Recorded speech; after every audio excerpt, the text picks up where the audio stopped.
Hi, I'm Mark. This is my July review for Leo Sun sign and Leo rising. We start the month with Mars in your sign of Leo, very active. So there's an abundance of energy for you to channel in anything that you feel you need to. But there's also a positive aspect on the 1st from Mars to Chiron. So Chiron's in your 9th house. It's a good time to channel energy into something you actually believe in and something that you feel is a worthwhile cause. On the 4th, the Sun makes a square to Chiron. The Sun's in your 12th house at the moment, and we're waiting for it to move into your sign and 1st house. So it's in the unconscious area. So there may be some unconscious fears come through from the past about old wounds or old hurts that may suddenly flare up, and you will have to deal with them.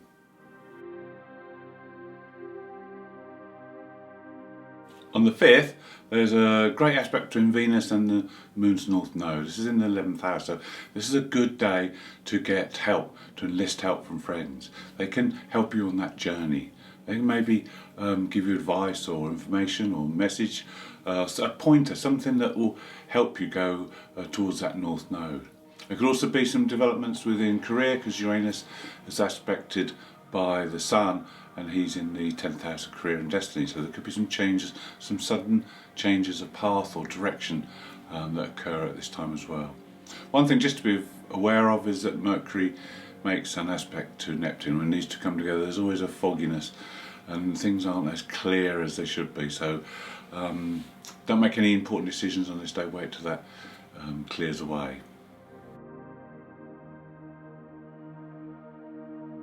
Between the 6th and the 8th, Venus makes 3 aspects. First on the 6th is a little bit limiting because it's in opposition to Saturn in your 7th house, so it could be a partner or a boss or an authority figure who you feel is limiting you or holding you back, maybe giving you responsibilities or duties to carry out.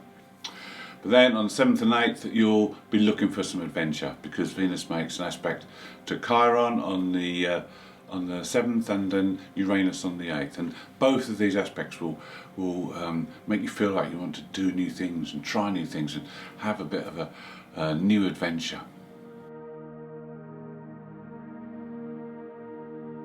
On the 10th we have a new moon. The new moon is in Cancer and it's in your 12th house. So this is a very emotional and sensitive new moon. It's a good time to clear emotionally. It's a good time to let go of things. It's a good time to sort things out and release things into the universe that you no longer have any use for. It's also a good time for soul searching. You may be a little bit more withdrawn, a little bit more quiet, less sociable, but this is okay. This is going to allow you to do some inner work, some soul searching.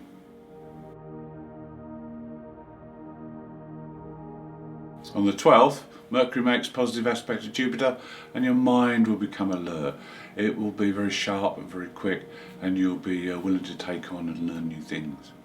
Also on that day, Venus catches up Mars, and when these two are together there's always love in the air. Venus will soften Mars as she catches him up, but you will, having this in your 1st house, you'll demand attention. You'll want love to come to you. You'll want to enjoy the feelings of romance and the chase. It's great if you're in a relationship because you can improve and deepen the relationship, and it's great as well if you want to attract someone new.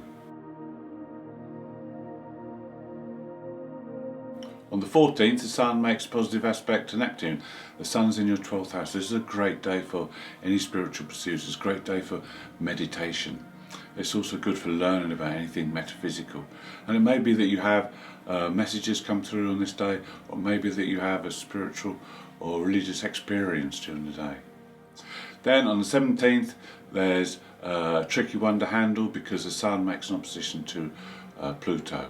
Now Pluto's in your 6th house of everyday routines and work, so you could come up against someone in this environment that challenges you. It could be a day of power struggles at work. It's a difficult one to overcome. Also, you need to be aware that things can break down under this aspect, so during your routines, if you're handling with machinery and things like that, then you could expect some breakdowns or breakages. And it's no good patching things up. You need to properly repair them. And also with this aspect, it's always a dangerous day, so be careful when you're out and about and don't go in any areas of high crime. On the 18th, Jupiter makes an aspect to the Black Moon Lilith, who is just about to move sign and house. She's about to move into Gemini on the 20th and also into your 11th house. So there's going to be some big shifts, big changes going on, because the Black Moon, as we've said before, is where our shadow side is.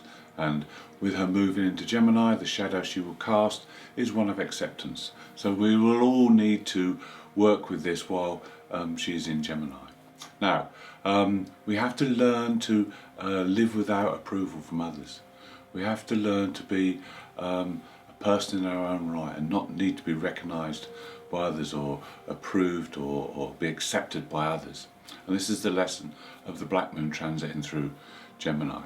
Now in your 11th house, it's about your dreams, your wishes, your desires, your ideals.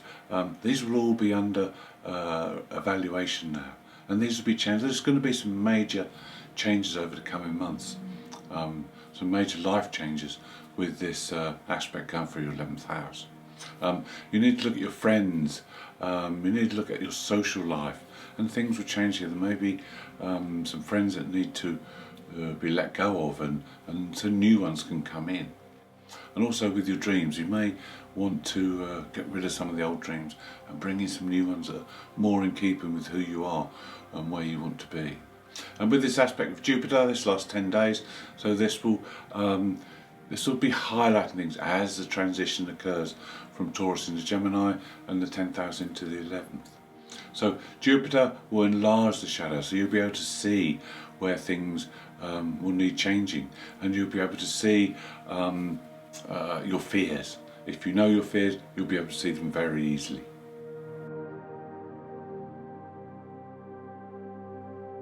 On the 22nd, both the Sun and Venus plug into this aspect with Jupiter and the Black Moon Lilith. So the Sun will shine a light on the situation. You'll be able to see very clearly what needs to be done, any holes that need to be plugged.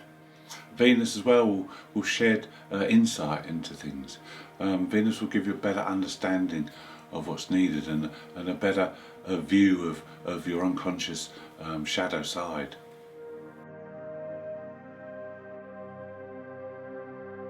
On the 24th, we have a full moon. This full moon is at 1 degree Aquarius, so that means it's opposite the Sun, which is at 1 degree Leo in your sign. So this is very important for you. This is in the 7th house, so it's about partnerships. It's about getting balance within partnerships. So this could be a relationship or it could be a business partnership. But you'll undergo partnership tests at this time. That's why it's very important to get the balance now. And also with the full moon being in Aquarius, it's about having some fun. But it's also about attending to the needs of people as a whole, because it's a humanitarian sign. So maybe that things that come up as well this time, maybe things that you are interested in that can help society as a whole.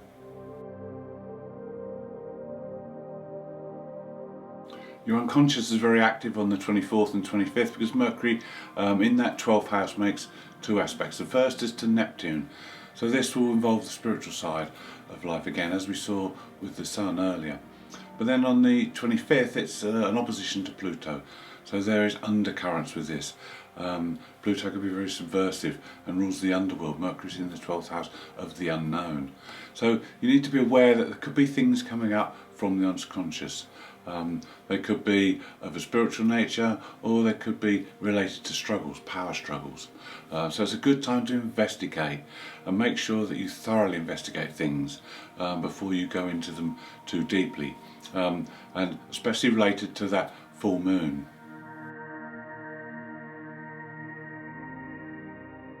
On the 28th, Mars makes an opposition to Jupiter, and this is going to mean 2 or 3 difficult days. So on the 29th it makes a square to the Black Moon Lilith, and this forms a T-square. And also Venus makes a square to the North Node. So you'll find that you have this feeling that you're being blocked, or you're being frustrated or limited in some way. And this is going to be very difficult, so it's best to calm down and let it go. Don't get too overbearing, don't get too angry with this, because on the 31st the Sun makes a positive aspect to the Moon's North Node, and this will allow you to come into your full potential. This will allow you to realign yourself with your true path. So just stay calm between the 28th and the 30th. Let things come to you and deal with them as you must, but don't try to push forward too much. Wait until the Sun comes to the Moon's node, and then you'll be able to get into your true path and your full potential.